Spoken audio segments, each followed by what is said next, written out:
오늘 본문은 사무엘상 24장의 내용과 거의 비슷합니다. 사울은 여전히 다윗을 잡아 죽이겠다고 혈안이 되어 있고 다윗은 여전히 도망자의 신세입니다. 사무엘상 24장 말씀을 나눌 때 이런 말씀을 드렸습니다. 사울 지금 엉뚱한 짓을 하고 있다. 여러분, 오늘도 말씀드려야겠습니다. 사울이 지금 다윗을 잡아서 죽이겠다고 쫓아다닐 때입니까? 사울은 하나님께로 나아가야 합니다. 사울은 다윗을 쫓는 것이 아니라 하나님을 향해 나아가야 합니다. 너무 안타깝습니다. 사울이 자신의 목적을 성취하기 위해 직진만 하다가 하나님을 잃어버렸고 하나님께로 나아가는 길, 그 방법을 잊어버렸다고 사무엘상 24장 말씀을 나눌 때 말씀드렸습니다. 오늘 본문을 묵상하는데 저의 눈에 들어온 단어가 있습니다. 우리 1절과 2절 말씀 읽어볼까요? 함께 1절과 2절 우리 함께 읽겠습니다. 10사람이 기브아에 와서 사울에게 말하여 이르되 다윗이 광야 앞 하길라 산에 숨지 아니하였나이까 하매 사울이 일어나 10광야에서 다윗을 찾으려고 이스라엘에서 택한 사람 3,000명과 함께 10광야로 내려가서. 저의 눈에 들어온 단어는 바로 광야입니다. 사무엘상 24장이죠. 그때에도 사울이 다윗을 잡으러 간 곳이 어디입니까? 광야입니다. 사무엘상 24장의 배경도 광야이고 오늘 본문이죠. 사무엘상 26장의 배경도 광야입니다. 여러분, 광야를 히브리어로 미드바르라고 합니다. 말씀의 히브리어로 뭐냐? 다바르입니다. 들어보신 분도 계실 것입니다. 광야, 즉 미드바르가 바로 말씀, 다바르에서 온 것입니다. 즉 미드바르와 다바르는 어원이 같습니다. 그래서 이렇게들 많이 해석합니다. 아무것도 없는 황량한 광야야말로 하나님의 말씀을 제대로 들을 수 있는 곳이다. 하나님을 제대로 만날 수 있는 곳이 광야이다. 황량한 광야에 아무것도 없는 것 같지만 거기에 하나님의 말씀이 있고 하나님이 계신다는 것입니다. 저는 이 해석에 동의합니다. 하나님이 괜히 출애굽 공동체를 그 긴 시간 동안 광야에 내보내게 하신 것이 아닙니다. 지금 다윗이 사울을 피해 광야에서 은신하고 피하고 있지만 24장에서는 엔게디 광야, 오늘 26장에서는 10광야. 다윗이 사울을 피해 광야에 은신하게 하신 것 역시 하나님께서 괜히 다윗을 광야로 이끄신 것이 아닙니다. 왜 출애굽 공동체를 광야로 보내고 다윗을 광야로 이끄셨을까요? 광야야말로 하나님의 말씀을 제대로 들을 수 있는 곳이기 때문입니다. 그런데 사울은 그 광야에서 다윗을 잡겠다고 분주하게 설쳐대니 하나님의 말씀을 듣지도 하나님을 만나지도 못하는 것입니다. 그곳에서 여러분, 혹시 우리가 이 광야 같은 세상에서 자신의 목적을 성취하는 것에만 몰두하여 헛된 것만을 쫓는 것에만 혈안이 되어 하나님의 말씀을 제대로 들을 수 있는 그곳에서, 하나님을 만날 수 있는 그곳에서 정작 하나님의 말씀을 듣지 못하고 하나님을 만나지 못하고 있는 것은 아닌지 오늘 새벽에도 우리의 모습을 돌아보면 좋겠습니다. 광야 같은 세상에서 하나님의 말씀을 제대로 듣고 하나님을 제대로 만나는 자들이 다 되시기를 간절히 소망합니다. 똑같은 광야에 있었지만 다윗은 하나님을 만났고 사울은 하나님을 만나지 못했다는 것을 기억합시다. 다윗은 사울이 자신을 잡으러 광야에 들어온 것을 알았습니다. 그래서 다윗은 1차로 정탐꾼을 보내어서 동태를 살폈고 다음은 자신이 직접 사울이 진친 곳으로 들어갔습니다. 5절 말씀 함께 읽어볼까요? 5절 말씀 함께 읽겠습니다. 다윗이 일어나 사울이 진친 곳에 이르러 사울과 넬의 아들 군사령관 아브넬이 머무는 곳을 본즉 사울이 진영 가운데 누웠고 백성은 그를 둘러 진쳤더라. 성경은 사울의 진영을 설명하고 있는데 사울이 지금 가운데에 누워 있고 백성들이 사울을 둘러서 진을 치고 있다고 합니다. 즉 사울은 지금 사람들에게 둘러싸여 있는 것입니다. 왜 그렇게 진을 쳤을까요? 사극을 봐도 전장에서 왕의 막사는 항상 진영 가운데 있고 왕을 중심으로 다른 진영이 둘러쌉니다. 그리고 24시간 돌아가면서 보초를 설 것입니다. 너무 당연한 이야기인데 백성들이 사울을 들러 진을 치고 있는 것은 사울을 보호하기 위함입니다.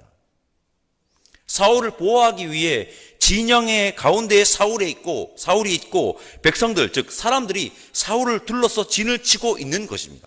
지금 그것을 성경은 설명하고 있습니다.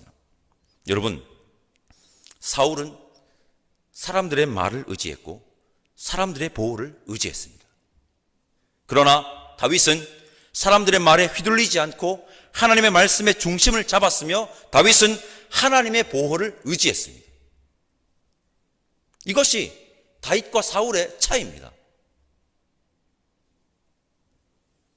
사람들에게 둘러싸인 사울 대 하나님에게 둘러싸인 다윗. 여러분들은 무엇을 선택하시겠습니까? 무엇을 선택하고 있습니까? 간절히 바랍니다. 우리 모두는 사람들에게 둘러싸여 보호받기를 바라는 자들이 아니라 하나님에게 둘러싸여 보호받는 자 되시기를 간절히 바랍니다. 우리를 제대로 지켜주시고 보호해 주는 것은 수많은 사람들의 둘러싸임이 아니라 여호와 하나님이라는 것을 명심하시고 하나님만을 의지하는 저 여러분들 되시기를 간절히 소망합니다. 그리고 사람들에게 둘러싸여 받는 보호는 쉽게 뚫리기 마련입니다. 쉽게 뚫립니다. 오늘 본문이 그것을 우리에게 말하고 있습니다. 제가 6절과 7절 말씀 읽어보겠습니다.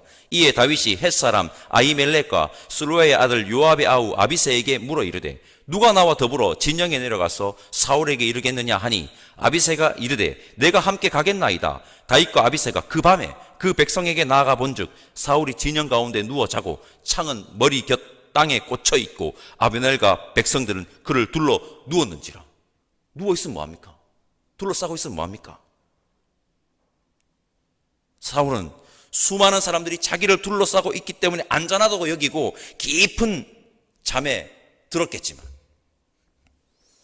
사울의 진영은 제대로 뚫렸습니다. 그냥 뚫려버렸습니다. 사람들의 보호는 견고하지 않습니다. 사람들의 보호는 견고하지 않습니다. 다윗과 아비새가 다윗과 아비새가 사울의 진영을 뚫고 진영 한가운데 있는 사울에게 들어갔습니다. 아비새는 다윗에게 이것은 하나님이 주신 절호의 기회라고 합니다.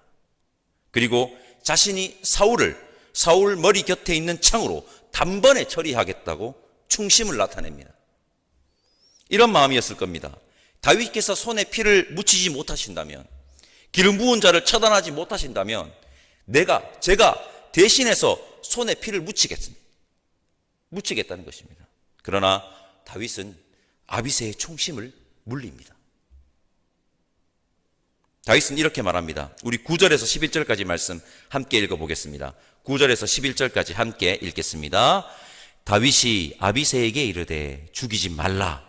누구든지 손을 들어 여호와의 기름 부음 받은 자를 치면 죄가 없겠느냐 하고 다윗이 또 이르되 여호와께서 살아계심을 두고 맹세하노니 여호와께서 그를 치시리니 혹은 죽은 날이 이르거나 또 전장에 나가서 망하리라.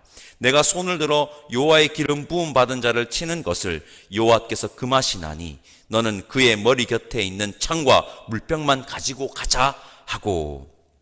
다윗은 아비새에게 사울을 죽이는 것을 허락하지 않습니다. 절호의 기회지 않습니까? 왜냐하면 여호와께서 금하셨기 때문입니다. 다윗은 하나님의 말씀을 어길 수 없었습니다. 다윗은 자기 자신뿐만 아니라 아비새 역시 하나님의 말씀으로 인도하였고 아비새가 하나님의 말씀을 어기지 않게 인도하였습니다. 이것이 다윗의 진문력 중 하나이지 않겠습니까? 자신뿐만 아니라 다른 사람도 하나님의 말씀으로 인도하고 말씀을 어기지 않게 인도하는 것, 이것이 다윗의 진문력 면목입니다. 우리는 어떻습니까? 오늘 새벽에 함께 예배드린 우리 모두 다윗처럼 자기 자신은 물론이고 다른 사람들을 하나님의 말씀으로 인도하는 자 되시기를 바라고, 다른 사람들이 하나님의 말씀을 어기지 않게 인도하는 자들 되시기를 간절히 소망합니다. 사울의 최측근이죠. 아브넬이 사울을 지키지 못하였습니다. 오늘 본문 14절에서 16절을 보면 다윗은 아브넬에게 직무를 제대로 감당하지 못했다고 책망합니다. 직무를 감당하지 못한 것인지 아니면 아브넬이 사울을 지키는 것에 관심이 없어 제대로 안 한 것인지는 모르겠지만 아브넬은 사울을 제대로 지키지 못했고 다윗에게 책망을 듣습니다. 자신의 최측근이 자신을 지켜줄 것 같지만 아브넬 역시 사울을 지켜주지 못했습니다. 지켜주기는커녕 아브넬은 훗날 사울을 배신합니다. 사람들, 최측근이 자신이 지켜줄 것 같지만 아닙니다. 다시 한번 말씀드립니다. 우리가 의지해야 하는 것은 오직 여호와 하나님밖에 없습니다. 하나님만 의지합시다. 사울이 다윗의 말을 듣습니다. 사울은 또다시 후회하고 다윗에게 자신이 잘못했다고 말과 감정을 막 쏟아냅니다. 그런데 사울이 쏟아내는 이 말과 감정에 이제 더는 신뢰가 가지 않습니다. 여기서 우리가 알 수 있는 것은 언행일치가 중요하다는 것입니다. 말과 행동이 일치하지 않는다면 쏟아내는 말들은 아무 의미가 없습니다. 아무 의미가 없습니다. 의미 없는 말과 감정만을 쏟아내는 자들이 아니라 쏟아내는 말을 증명할 의미 있는 행동을 하는, 최소한 그렇게 하려고 노력하는 신앙과 인격, 모두 성숙한 그리스도인이 되면 좋겠습니다. 성도 여러분, 오늘 이야기의 배경은 광야입니다. 황량한 광야는 하나님의 말씀을 제대로 들을 수 있는 곳이고 하나님을 제대로 만날 수 있는 곳입니다. 그 광야에 하나님을 만난 자도 있었고 그 광야에서 하나님을 만나지 못한 자도 있었습니다. 광야 같은 인생에서 자신의 목적을 성취하기 위해서만 분주하게 설쳐대다 하나님을 만나지 못하는 자가 아니라 하나님의 말씀을 제대로 듣고 하나님을 제대로 만나는 자 되시기를 간절히 바랍니다. 수많은 사람들이 둘러싸면 보호될 것 같고 자신의 최측근이 지켜줄 것 같죠. 수많은 사람들이 지켜주지 않습니다. 자신의 최측근이 자신을 지켜주는 것이 아닙니다. 우리를 온전히 지킬 수 있는 분은 오직 여호와 하나님뿐입니다. 오직 하나님만 의지하는 자가 됩시다. 자기뿐만 아니라 다른 사람들까지도 하나님의 말씀 앞에 인도하는 자가 우리가 되기를 바라고, 언행일치, 쏟아내는 말을 증명하는 의미 있는 행동을 하는 신앙과 인격 모두 성숙한 그리스도인이 우리이기를 간절히 바랍니다. 여러분, 이러한 다윗을 들어서 하나님은 제사장 나라 이스라엘을 세우셨습니다. 그렇게 세우셨듯이 하나님께서 바로 이런 자들을 통해 당신의 나라를 바르게 세워 가실 것입니다. 그 귀한 하나님의 일에 동참하는 자 되시기를 간절히 소망합니다. 기도하겠습니다. 하나님, 감사합니다. 오늘도 우리는 사울과 다윗의 이야기 앞에 섰습니다. 오늘 함께 예배드리는 우리 모두는 사울이 있는 곳으로 돌아가는 것이 아니라 다윗의 길을 가는 성숙한 그리스도인 되기를 원하오니 성령 하나님 인도하여 주옵소서. 그렇게 하나님 나라를 바르게 세워가는 데에 귀하게 쓰임받는 자가 오늘 함께 예배드리는 우리들이기를 바라오니 우리의 삶을 인도하여 주시옵고 감사드리며 예수님의 이름으로 기도드립니다. 아멘. 하늘에 계신 우리 아버지, 아버지의 이름을 거룩하게 하시며 아버지의 나라가 오게 하시며 아버지의 뜻이 하늘에서와 같이 땅에서도 이루어지게 하소서. 오늘 우리에게 일용할 양식을 주시고 우리가 우리에게 잘못한 사람을 용서하여 준 것 같이 우리 죄를 용서하여 주시고 우리를 시험에 빠지지 않게 하시고 악에서 구하소서. 나라와 권능과 영광이 영원히 아버지의 것입니다. 아멘.